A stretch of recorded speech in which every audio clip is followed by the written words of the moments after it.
In my last video, I have shown you how I built the precision voltage source project. I hope you have seen it, and if not, I will add the link in the description below. When I completed the precision voltage source part last week, I checked the power consumption of the circuit and found it was consuming 35 milliamps at 9 volt DC input, which was very high. I started reviewing the schematic of each board used and figured out various ways by which I could reduce the power consumption from 35 milliampere to 5 milliampere. This exercise was important as ultimately I want to build a professional proto using custom PCB, and in that version I want to power it with a battery. And to have a good battery backup time, power consumption needs to be absolutely low. So after reviewing the circuit, I found 4 ways with the help of which I could reduce the power consumption. So I'll explain you one by one. First one was LEDs. The Nucleo board I was using for MCU was having 3 LEDs. LEDs consume a lot of power, and in this project there is no need for these LEDs, so I removed them. After removing the LEDs, I got the current reduction by 3 milliamps. After that, I checked what could be done for OLED. OLEDs have high brightness and wide viewing angle, but also they are power hungry.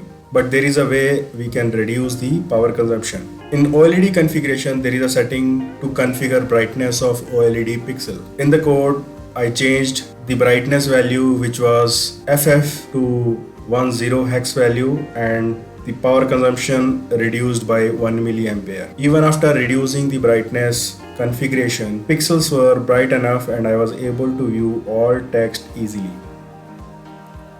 The MCU used on Nucleo board is STM32L031, which is ARM Cortex M0 Plus core. It is low power consuming MCU, but still it was consuming high. So I checked the MCU's main clock frequency. It was set for 32 MHz. For this simple project, that high frequency is not really required. So I made it to 4 MHz, and still UI was responsive, and from user interaction point of view, I did not see any change in the functioning of the project, but the power consumption reduced by 5 milliamps.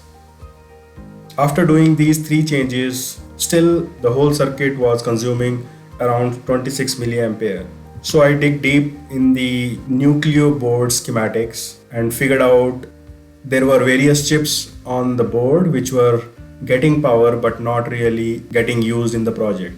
First one is the programmer itself, the STM32 programmer IC on Nucleo board, USB power protection chip, your regulator which will convert 5 volt to 3.3 volt for ST-Link circuitry.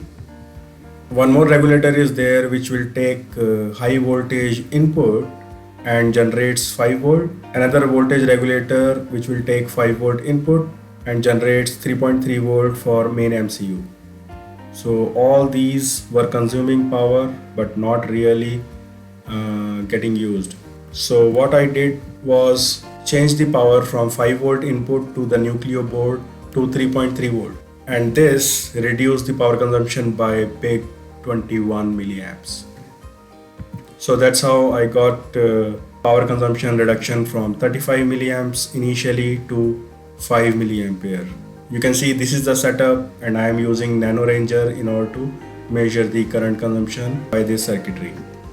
I could do further optimization from power consumption point of view, because I saw on DAC evaluation board there were unused voltage references like 2.5 volt voltage reference, then 4.096 voltage reference which I was not using, then there was EEPROM which I was not using, and then ADC circuit is there which is also not getting used. So all these are consuming power but not really getting used in the project. So ideally I can take them off and further reduce the power consumption, but I could not find easy way to remove power from these chips. That's why I have decided for now I will not do this modification on DAC evaluation board, and I will leave it like this.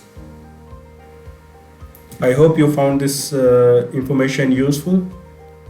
If you found this video interesting, please like and share it with your friends. And if you have not subscribed to my channel, please subscribe and support my efforts. Thank you so much, and I will see you in my next video.